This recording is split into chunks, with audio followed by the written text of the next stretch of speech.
Assalamualaikum warahmatullahi wabarakatuh.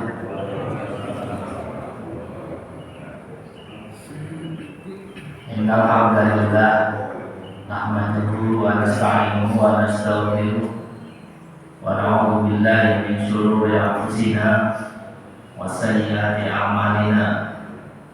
May yahdihillahu fala mudilla lahu wa may yudlil fala hadiya lahu. Asyhadu an la ilaha illallah wahdahu la syarika lah wa asyhadu anna Muhammadan abduhu wa rasuluhu la nabiyya wa la rasula ba'da.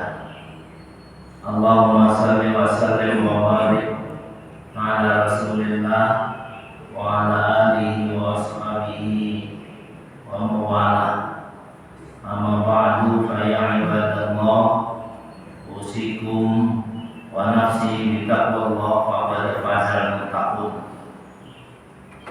Para bapak dan ibu jamaah Masjid Al-Aqabah rahimakumullah, alhamdulillah kita bersyukur kehadirat Allah Subhanahu wa taala pada pagi ini kita bisa salat subuh berjamaah, dan akan kita lanjutkan dengan kajian membaca kitab Tauhidul Ahkam min Bulughul Maram. Pagi ini mohon izin saya akan membaca bab wakaf, bab babul waqfi, bab wakaf. Nah, terus terang saya lagi ada sedikit masalah juga terkait wakaf. Salah seorang jamaah kita di Jambi yang ada gangguan dari salah satu pihak untuk yang mengganggu proses pembangunan lembaga pendidikan yang nantinya akan diwakafkan untuk masyarakat sekitar. Mohon nanti doanya, semoga gangguan ini bisa terselesaikan dan tetap proses pembangunan dan penyediaan baik tanah maupun bangunan wakafnya ini bisa berlanjut secara baik-baik saja, dan nantinya menjadi lembaga pendidikan yang bisa dimanfaatkan untuk peningkatan kemampuan para anak-anak kita di lingkungan Jambi sini, kelurahan Jambi maksudnya. Baik, para bapak ibu yang saya hormati, kita baca bab ini. Bab wakaf ini ada di jilid 3 sebagian kitab, ada yang masuk di jilid 4. Tapi yang jelas ini tidak masuk bab zakat, babnya beda. Muqaddimatun al-waqfu masdarul waqfi syai'i masdarun, yaitu waqfu syai'i wa habsuhu wa subulihi bimana wa subuluhu bimana wahidin wa qafahu lughatun syazatun. Kalimat wakaf itu kata masdar, isim masdar. Waktu syai'i itu mewakafkan sesuatu, artinya habsuhu, menahannya, menahan sesuatu itu dan menjadikannya sabilillah wa subuluhu. Subulun itu dari sabil wa subuluhu, punya satu makna, dan al-qafa itu termasuk kalimat yang sad, jadi memberhentikan status kepemilikan untuk kemanfaatan tertentu. Nanti di bawah lebih jelas pengertian apa itu wakaf. Pengertiannya secara syariah, kita secara bahasa adalah habsu malikin malahu al-muntafi'u bihi ma'a baqa'i ainihi an tasarrufati birukubatihi wa tasbili manfaatihi ala syai'in min anwa'il qurbi ibtida'a wajhillah. Yang namanya wakaf adalah menahan kepemilikan harta. Harta bisa bergerak, bisa harta tidak bergerak.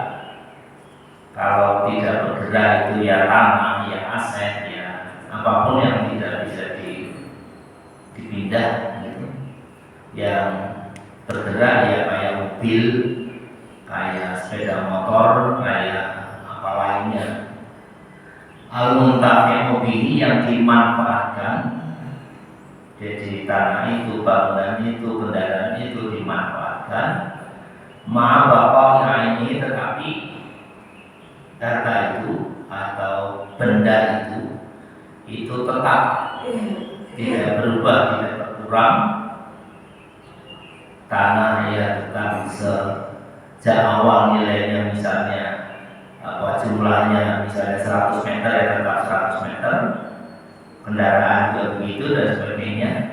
Tasarrufi untuk ditasarrufkan, dipergunakan dalam rangka mendekatkan diri kepada Allah dan kepentingan sabilillah, manfaatannya itu dari berbagai bentuk takarruf atau pendekatan dirinya pada Allah itu ibtida'a wajhillah dalam rangka mencari ridho Allah. Itu pengertian wakaf. Jadi menghentikan, menahan harta dari kepemilikan untuk pribadi, kemudian dimanfaatkan untuk kepentingan lainnya, untuk kepentingan orang banyak, tetapi harta itu, benda itu tetap. Kayak misalnya mobil juga begitu, diwakafkan, kemanfaatannya yang diambil, kemudian benda itu tetap tidak berubah.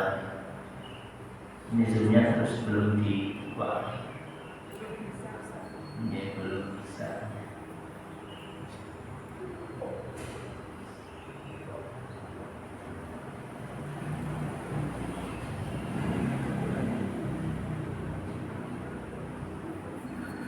Sehingga dari keluarga ini yang namanya wakaf itu sifatnya sangat luas. Bisa bangunan, bisa tanah, bahkan bisa sajadah, atau bisa nanti juga dijelaskan ar-rawatu. Jadi ikat, untuk mengikat tali untuk mengikat hewan yang dipergunakan sebagai kendaraan. Itu juga bisa menjadi wakaf. Jadi orang Arab kan sangat butuh yang namanya ikat untuk mengikat hewan, baik kuda maupun unta. Nah, ada yang mewakafkan tali untuk tadi mengikat unta atau kuda itu. Atau kalau zaman sekarang ya tempat parkir misalnya, tempat parkir juga bisa dalam atau untuk kepentingan wakaf. Atau nanti lebih luas lagi di selatan masjid kan punya ada lahan untuk luas. Misalnya Pak Toto nanti melelang, siapa yang mau wakaf untuk membangun kos-kosan. Ada yang mewakafkan 1 kamar, ada yang 3 kamar, 5 kamar, sehingga masjid atau punya 10 kamar.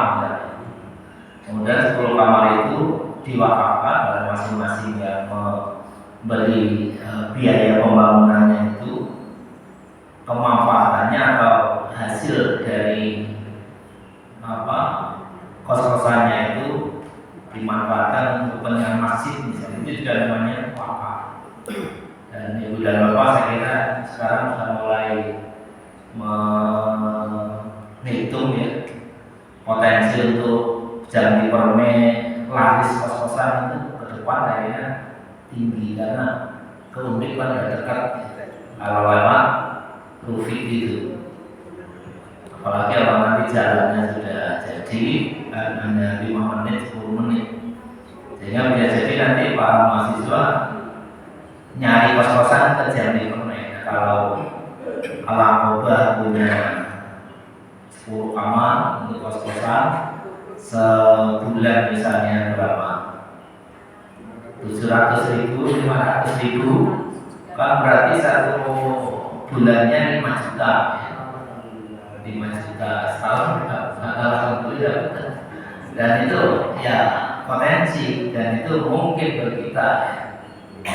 Nanti masjid kita tidak harus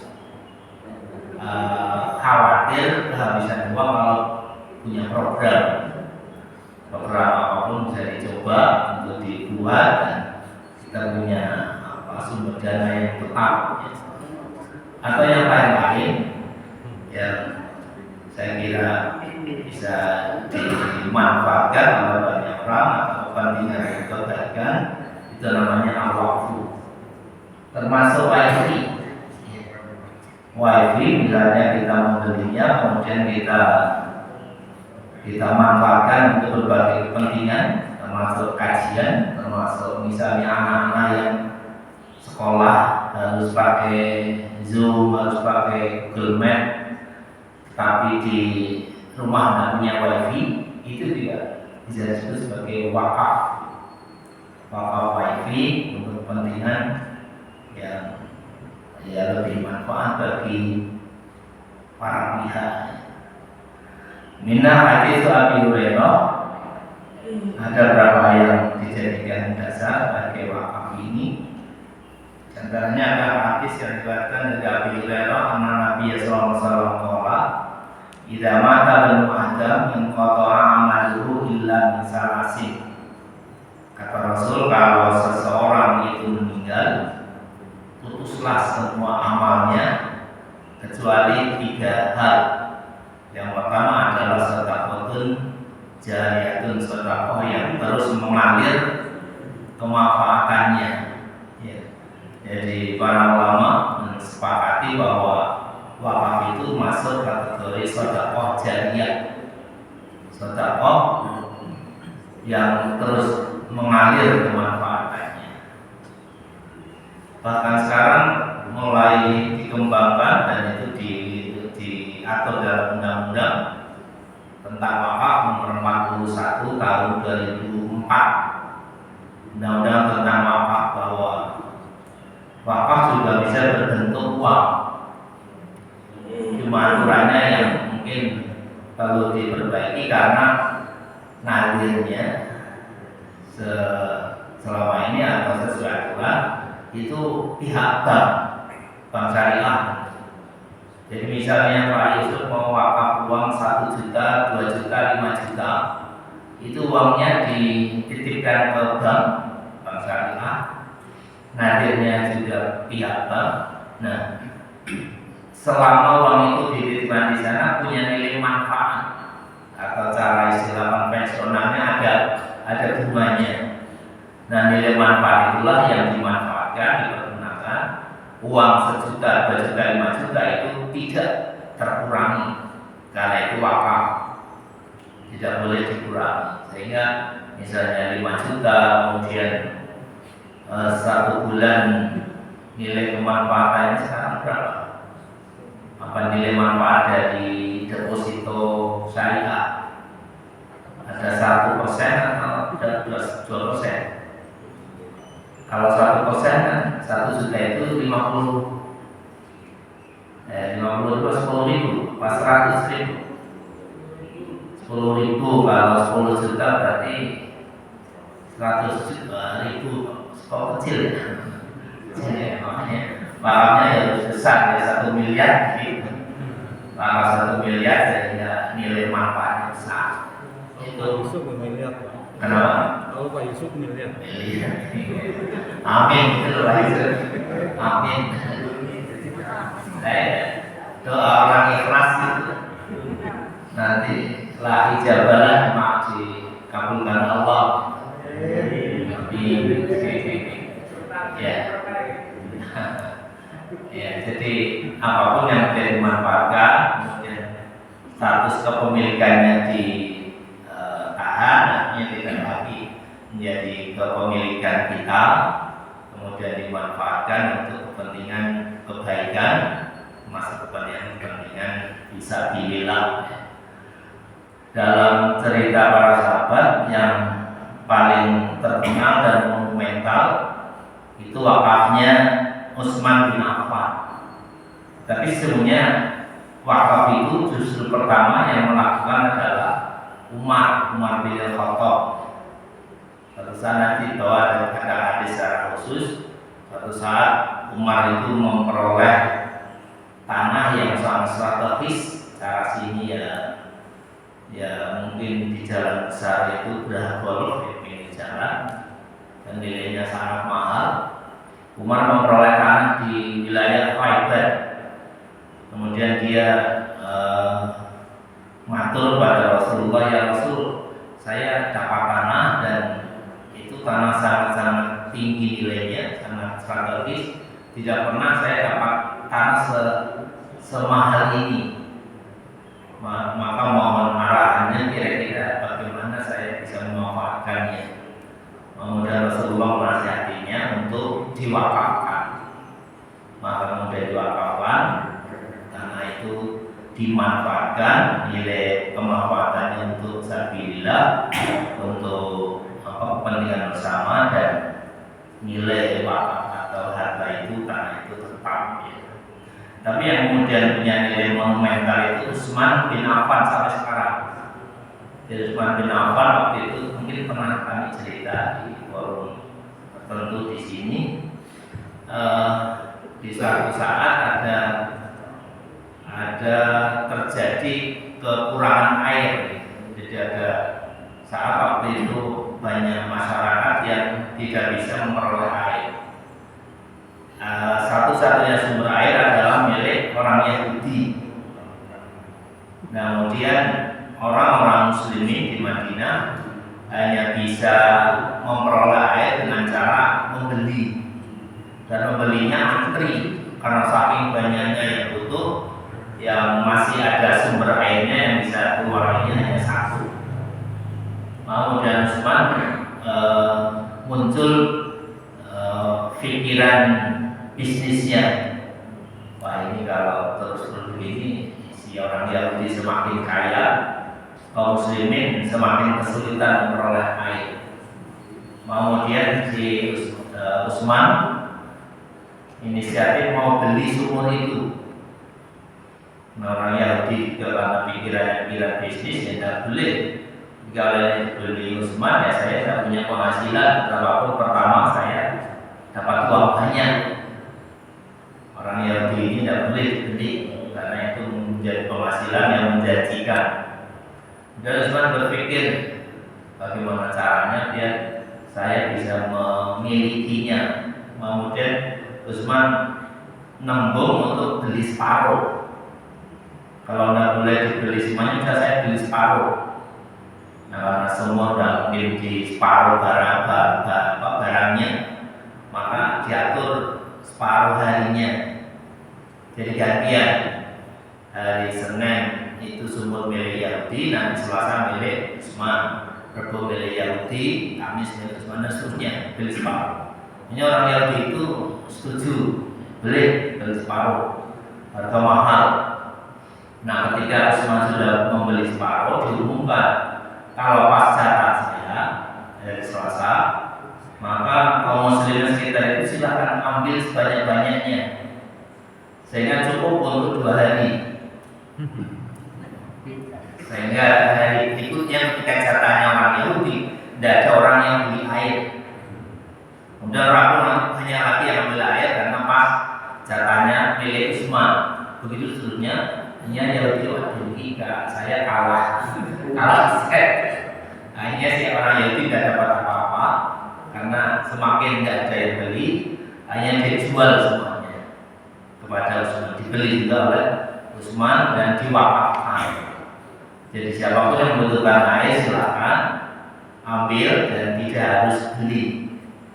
Nah, itu kemudian betul airnya selalu keluar dan semakin hari ya semakin manfaat karena memang masyarakat sekitar sangat membutuhkannya. yang dikelola oleh pemerintah, dan dikelola oleh pemerintah, bahkan tanah sekitar juga ditanami oleh kurma macam-macam. Nah, sampai sekarang itu sudah semakin berkembang banyak nilai manfaat dari sumur itu, dan bahkan konon sudah menghasilkan hotel.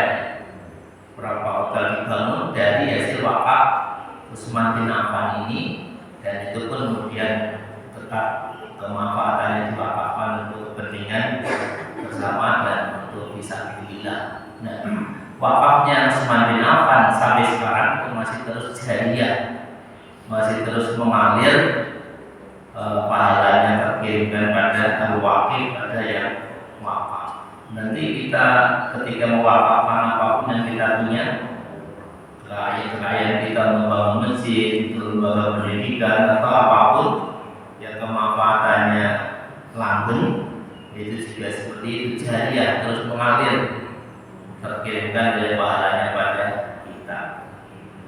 Kemudian di kalangan masyarakat pernah ada pro kontra, kan ada satu keyakinan kalau saya wakaf karpet misalnya atau keramik, maka wakaf keramik itu sebagian orang meyakini tidak boleh dibongkar, atau karpet itu yang ketika sekali diwakafkan tidak boleh dibuang. Nah, pemahaman seperti ini saya kira perlu diluruskan, karena suatu benda, suatu kekayaan atau sesuatu itu punya nilai namanya wakaf, punya nilai kebaikan yang jariah, yang mengalir ketika dia ada nilai manfaatnya. Di kampung-kampung itu kalau orang sudah wakaf beli gendeng misalnya, kemudian gendeng itu rusak, itu tidak boleh kemudian gendeng itu dijual atau dihancurkan, karena itu wakaf. Begitu juga keramik, kalau orang sudah pernah wakaf keramik, umpama mau diperbarui keramiknya, ya ditumpuk di atasnya, sehingga bisa jadi semakin lama semakin tinggi. Termasuk ini sajadah ya, misalnya sajadah pengimaman atau imam, itu bisa jadi ada orang yang meyakini seperti itu, bahwa ketika saya wakaf sajadah untuk imam, ya seterusnya harus dipergunakan. Ketika ada yang wakaf lagi atau ada yang lebih baru, ya tumpuk di atasnya, sehingga kita sering melihat pengimaman masjid itu ya, ini sajadahnya bisa 3, ini bisa 4 gitu. Itu diantara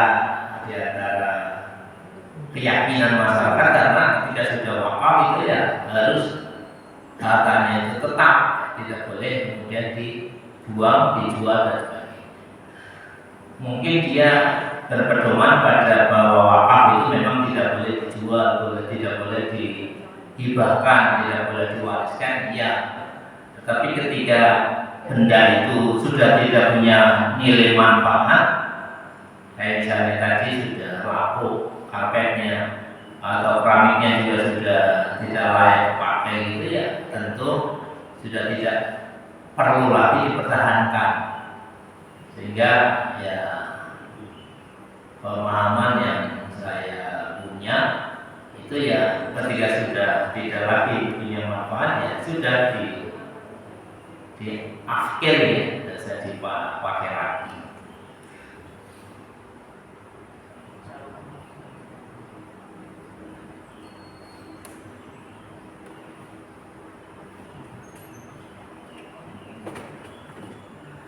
Wakaf itu afdal sedekah allati hasallallahu alaiha, yana sedekatun darimatun sabitatun. Wakaf itu merupakan sedekah paling afdal.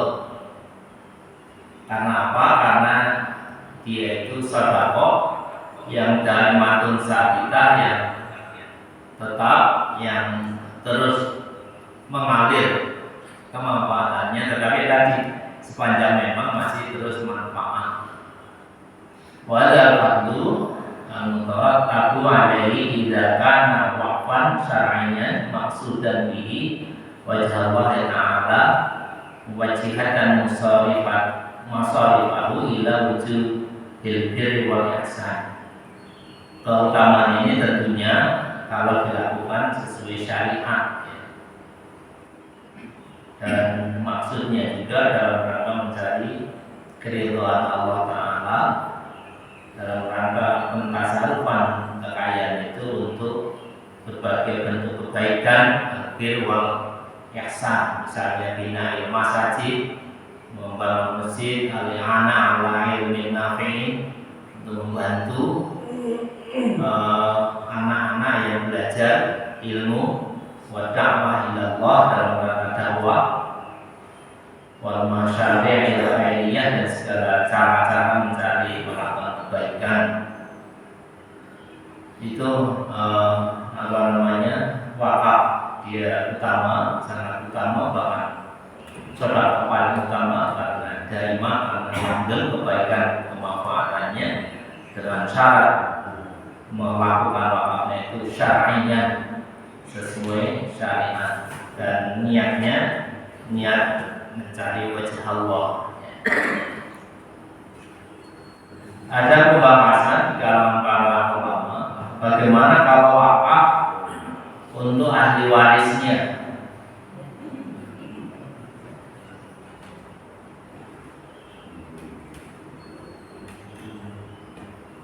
Amma ayat surah ala awladi wa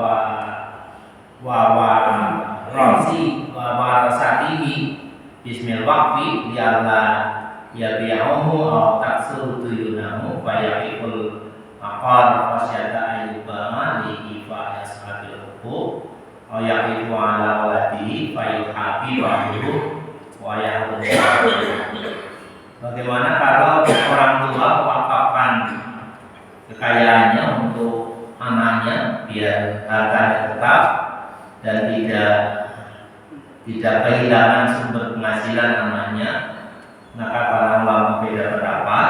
Ada yang yuhabi ba'duhum, ada yang membolehkan, tapi wayahrum ba'duhum, bagian besar itu melarangnya, mengharamkannya. Bifadli ba'dihim ala ba'din bila masuhin syar'iyyin, karena tidak ada landasannya. Jadi kalau untuk keluarga ya tidak berbentuk wakafkan. Ada orang tua yang khawatir nanti kalau kekayaannya diwarisi untuk anak-anaknya, itu ya nanti langsung habis. Kemudian kekayaan orang tua dibuat wakaf untuk dimanfaatkan anak-anaknya. Nah, kalau seperti itu, maka sebagian besar ulama mengatakan itu namanya bukan wakaf. Wakaf itu untuk kepentingan ammah, untuk kepentingan al-khairiyah secara umum. Wa kullu ma ahdatsa fi ghairi amrillah ta'ala fa huwa mardud. Dan semua yang dibuat-buat bukan dalam rangka atau tidak sesuai dengan perintah Allah, maka tertolak, baik makbul, tidak diterima. Jadi wakaf itu ya birrun ihsana ala mauquf alaihim, kebaikan untuk wakaf, untuk kebaikan bersama, termasuk kepentingan fisabilillah.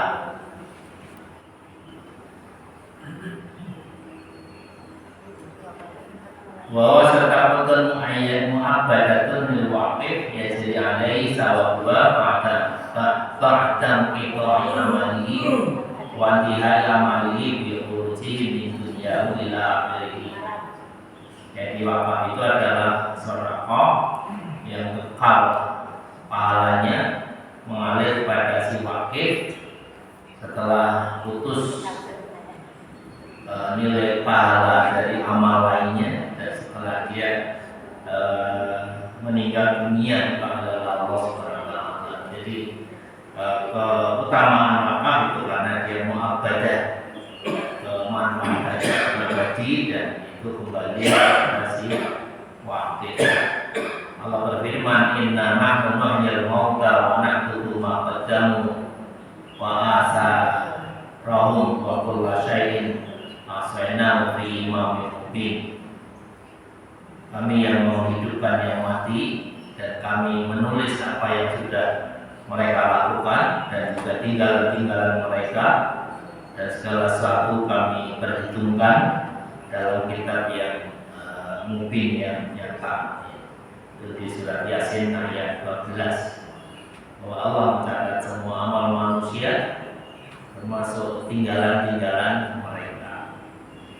Itu mukadimahnya tentang wakaf adalah menahan status kekayaan yang dimiliki seorang untuk kepentingan bersama. Sekali lagi, kemanfaatan wakaf itu tidak hanya untuk kepentingan yang kita selama ini silakan dengan ibadah makhluk, ya. Misalnya masjid, misalnya pesantren, tidak. Tapi untuk kepentingan apapun demi kepentingan bersama. Tanah misalnya kita wakafkan untuk jalan. Selama jalan itu masih dimanfaatkan dan kemanfaatannya untuk banyak orang, itu juga namanya wakaf. Termasuk para dolim ketika Ramadan kemarin mengumumkan lelang untuk urunan beli mobil, kok belum juga kumpul dananya, membaca nanti siapa tahu ada yang punya mobil diwakafkan. Ya, nanti ketika ada orang wakafkan mobil, kemudian mobil itu disewakan, hasil sewanya untuk masjid, itu nilai pahalanya tidak pernah berhenti, termasuk ketika yang bersangkutan misalnya sudah dipanggil Allah SWT, sehingga nanti lelangnya padanya dirubah dengan siapa mewakaf mobil. Jadi daripada punya mobil di rumah hanya capek merawat, hanya mungkin habis beli bensin merepoti misalnya, ya lebih baik diwakafkan, itu jelas pahalanya.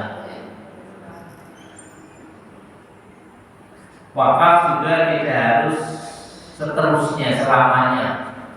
Wakaf bisa dengan batas waktu tertentu. Seperti misalnya sebelah rumahnya Pak Dr. Rahmat, itu wakaf 3 tahun. Terus nanti misalnya habis 3 tahun bisa dilanjutkan atau diberhentikan misalnya. Nah, ketika tidak selamanya, tentu nilai jariahnya ya hanya sampai ketika diwakafkan. Atau para bapak dan ibu misalnya wakafkan mobil juga terbatas waktunya, hanya 10 tahun. Nah, jariahnya atau nilai pahala yang mengalir ya selama kita mewakafkan 10 tahun itu. Jadi bisa dalam waktu yang terbatas untuk kepentingan yang lebih luas. Hadis yang dipergunakan sebagai dasar tentang wakaf adalah hadis ini nomor 798, an Abi Hurairah radhiyallahu anhu anna Rasulullah sallallahu alaihi wasallam qala idza mata banu adam inqata'a amaluhu inqata'a amaluhu illa bi salasin. Jika seorang anak Adam meninggal, kata Rasulullah, inqata'an itu terputus darinya amal-amalnya, illa min salasin, kecuali dari 3 hal. Shadaqatun jariyatun, yaitu sedekah jariyah, pemberian suatu harta atau kekayaan yang kemudian mengalir kemanfaatannya, awal min ta'abi, apa ilmu yang manfaat, ilmu yang diberikan oleh para bapak ibu sekalian, kemudian ilmu itu betul-betul dimanfaatkan oleh yang mendengarkannya. Awalatin solehin Allah, atau anak yang soleh yang mendoakan untuk orang tuanya, itu juga menjadi amal jariah, menjadi terputus pahalanya walaupun yang bersangkutan sudah wafat. Rawal Muslim.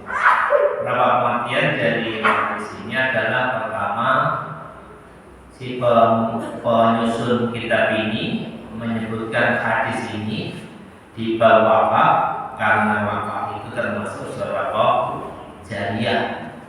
Wakaf itu termasuk sedekah pemberian suatu harta nilai pahalanya terus mengalir. Awal man sanna waqfa fil Islam Umar bin Khattab. Orang pertama yang melakukan ibadah wakaf dalam Islam adalah Umar bin Khattab radhiyallahu anhu. Seperti dijelaskan oleh Ibnu Abi Syaibah, inna awal man waqafa fil Islam waqfa Umar. Sesungguhnya orang yang pertama sekali wakaf adalah Umar.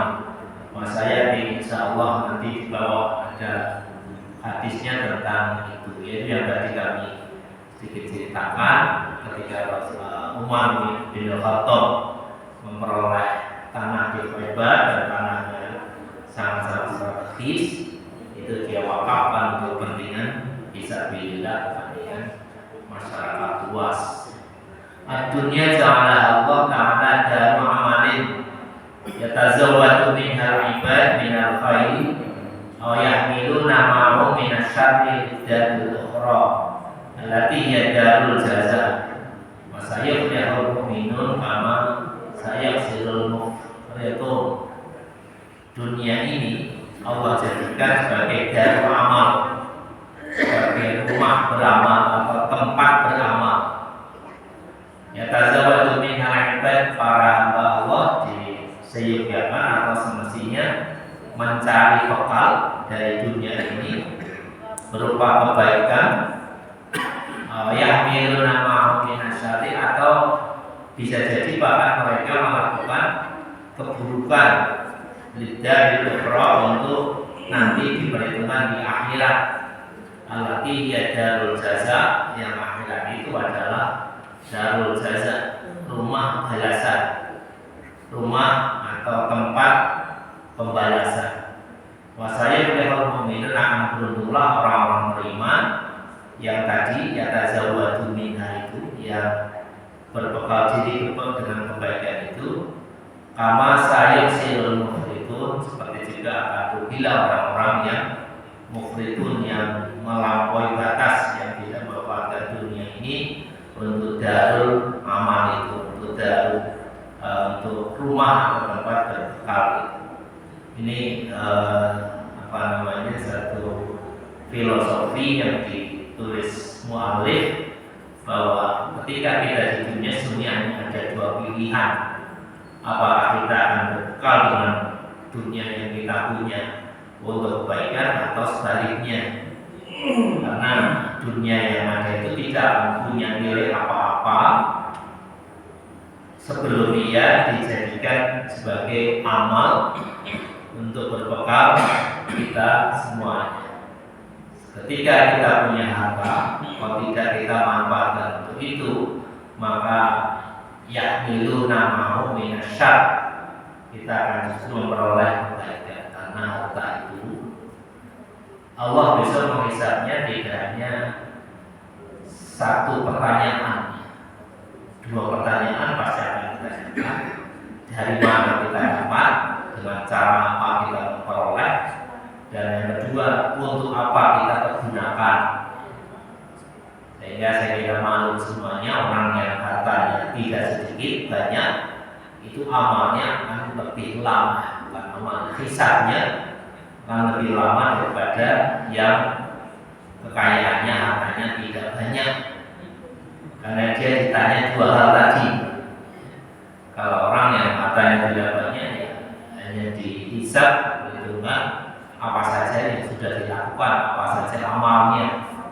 Tapi kalau orang punya harta, ditanya hartanya dari mana, cara memperolehnya dengan cara apa benar apa tidak, menzalimi yang lain apa tidak, dan kemudian penggunaan harta itu untuk apa? Apakah untuk wakaf, untuk sedekah jariyah, atau bahkan hanya untuk berbangga-bangga dan berpoya-poya bagi diri dan keluarganya. Kalau yang pertama tentu itulah yang yuflihul mu'minun, beruntung. Tapi kalau yang kedua yuflihul muflihun. Idza mata insani maka amaluhu illa min hadil amal salasa. Apabila manusia meninggal maka terputuslah amalnya dari 3 hal ini. Alladzi hiya min asari amalihi. Ini amal-amal yang akan tetap berbekas. Inna nahnu nuhyil mauta wa naktubu ma qaddamu wa ma asaru. Tadi yang kita baca dari surat Yasin. Allah akan menghidupkan yang mati dan menulis semua apa yang sudah mereka lakukan, termasuk tinggalannya. 3 hal itu adalah as-shadaqatul jariyah, sedekah jariyah, waqfil aqar alladhi yantafi'u bihi wal hayawan al-muntafi'u bil qubihi wal awani al-mustamala wa kutubil ilmi wal masafid allati istafadu minha wal masajid wal rabti wa kullu hadha wa masaliha ajru ajharun ala mawiti madama yantafi'u bisyai'in minha. Yang pertama adalah sedekah jariyah, seperti mewakafkan kekayaan al-aqar, sesuatu yang dia miliki yang bisa dimanfaatkan untuk kemanfaatan bersama. Wal hayawan muntafi, dan hewan-hewan yang bisa dipergunakan untuk perdagangan. Kalau sekarang ya tidak hewan ya. Kalau dulu kan sudah unta, bahkan khimar itu bisa dirukubihi untuk kendaraan. Tapi kalau sekarang ya Avanza, Xenia, apalagi Innova itu hal hayawan untuk kendaraan sekarang itu. Walawani dan tempat-tempat al-musta'malah yang dipergunakan tadi yang saya gambarkan, kamar-kamar kos misalnya. Wa kutubul ilmi, dan kitab-kitab ilmu pengetahuan para penulis buku. Ketika yang ditulis memang kebenaran, tidak justru menyesatkan, dan kitab itu, buku itu dibaca banyak orang, itu juga menjadi wakaf. Wal masahif, dan mushaf-mushaf Al-Quran yang dipergunakan, dimanfaatkan oleh orang-orang yang membacanya. Ibu dan bapak mewakafkan Al-Quran di masjid kita, kemudian dia dibaca. Setiap ada yang mempergunakan Al-Quran itu untuk dia tilawah, dia memperoleh pahala, maka yang mewakafkan mushaf itu ikut dapat pahalanya. Wal masajid, dan masjid-masjid juga, urunan kita membangun masjid, buat jendela, membeli karpet seperti ini, itu sepanjang karpet ini dipergunakan, ya dia akan punya nilai pahala yang terkirimkan dari wakifnya.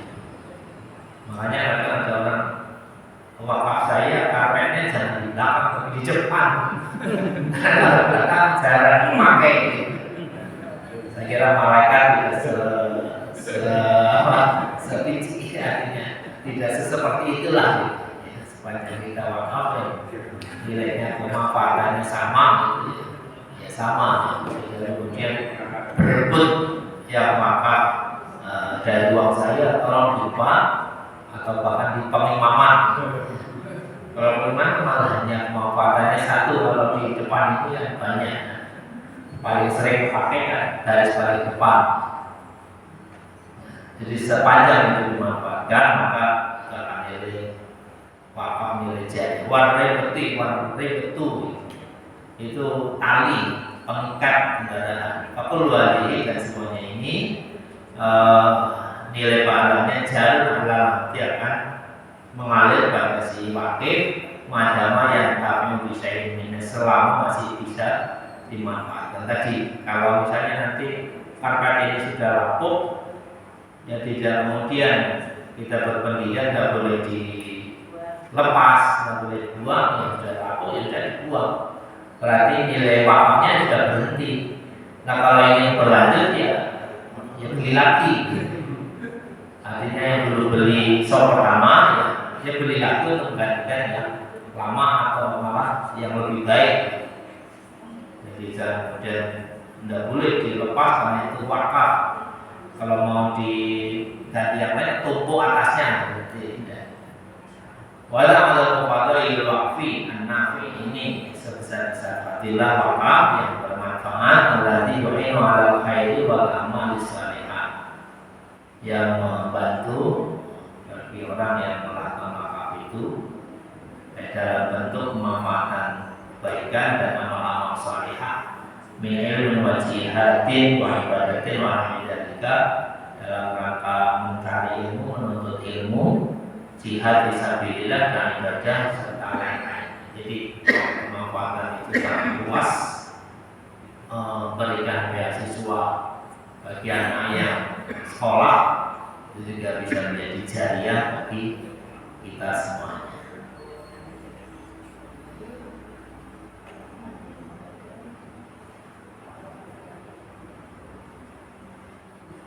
Yang kedua al-ilmu alladzi yuntafa'u bihi. Yang kedua termasuk jariah, pahala jariah adalah ilmu yang dimanfaatkan ketika yang bersangkutan sudah wafat, min tulabil muhsinina yunsiruna ilma, dari para tulab pelajar yang peroleh ilmu darinya dan kemudian ilmunya dia pakai, gunakan dan bahkan dia sebarkan. Setiap ilmu yang oleh muridnya dipergunakan, dilaksanakan dan bahkan disebarkan, maka nilai pahala yang dia peroleh akan mengalir juga pada yang wakaf itu atau yang memberikan ilmu itu. Ada satu hadis yang saya kira pernah para bapak dengarkan, la ayyadiyallahu bika rajulan wahidan khairul laka min humuril ni'ami. Ketika kamu bisa menjadi sababiah seorang dapat hidayah, seorang saja, itu lebih baik bagimu daripada humurin ni'ami, dari kendaraan termahal. Jadi waktu itu kan kendaraan termahal itu unta warna merah. Kalau sekarang ya apa? Alphard, jalannya Alphard apa? Ya yang pokoknya kendaraan terbaik. Jadi nilai kebaikannya begitu besar kalau kita melakukan sesuatu dan yang kita lakukan itu menjadi sababiah seorang itu dapat hidayah, bisa dalam ilmu, bisa dalam bentuk yang lainnya. Misalnya kita berikan buku itu dibaca oleh orang, kemudian dia dengan membacanya itu dapat hidayah, dia menjadi jariah bagi kita, yang kemudian menjadi sababiah dia menjadi memperoleh hidayah. Yang terakhir asalis itu soleh, anak yang soleh. Sawang kana waladu zulmin awalatu waladin. Tidak hanya anak langsung, termasuk waladu waladin. Cucu juga bisa menjadi waladun soleh sepanjang dia itu menjadi anak yang soleh dan mendoakan orang tuanya. Zakarul kana mausa baik laki-laki maupun perempuan, kalian tadi biduani walidayhi al-qurbu wal amal shalihah. Dia mendoakan orang tuanya. Wa idza abadallah ta'ala istabada walidu awjadu min amali. Kalau dia menjadi seorang hamba yang taat, maka pahala anaknya dan cucunya itu bisa dimanfaatkan juga oleh bapaknya, orang tuanya maupun kakeknya dari Allah. Jadi waladun soleh itu tidak hanya terbatas sama langsung, tapi juga anak, cucu, bahkan buyut dan sebagainya. Sepanjang mereka betul-betul soleh dan mendoakan orang tuanya, baik bapak maupun kakek. Terakhir pada istamil al-abdi salah satu, kadang seorang bisa terkumpul tiga hal semuanya. Ya sedekah jariyah, ya ilmu yuntafa'u bihi, ya anak yang soleh mendoakan orang tuanya. Tentu itu perlu ikhtiar yang sungguh-sungguh agar setiap kita bisa memiliki tiga amal jariyah itu. Saya kira itu hadis pertama tentang wakaf, yaitu hadis mengenai amal yang terus mengalir pahalanya pada kita betapapun kita sudah meninggal, yaitu sedekah jariyah.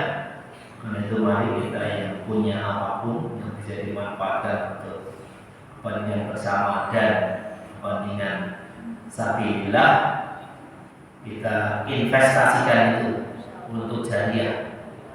Karena itulah yang bisa kita andalkan sebagai bekal kita menghadap Allah. Kalau amal-amal yang sifatnya sementara, kalau sholat sunnah, sholat malam, baca Quran itu kan sekali itu ya sekali itu juga pahala. Tapi kalau jariyah itu terus mengalir pada kita. 3 hal yang bisa terus mengalir, yaitu harta ketika diwakafkan, ilmu yang kemudian ilmunya memang tentang kebaikan kebenaran, bukan ilmu tentang keburukan dan kebatilan. Ilmu itu dimanfaatkan dan ketika sholih yang mendoakan kita. Semoga bermanfaat. Subhanakallah wa bihamdika, asyhadu an la ilaha illa anta, astaghfiruka wa atubu ilaik.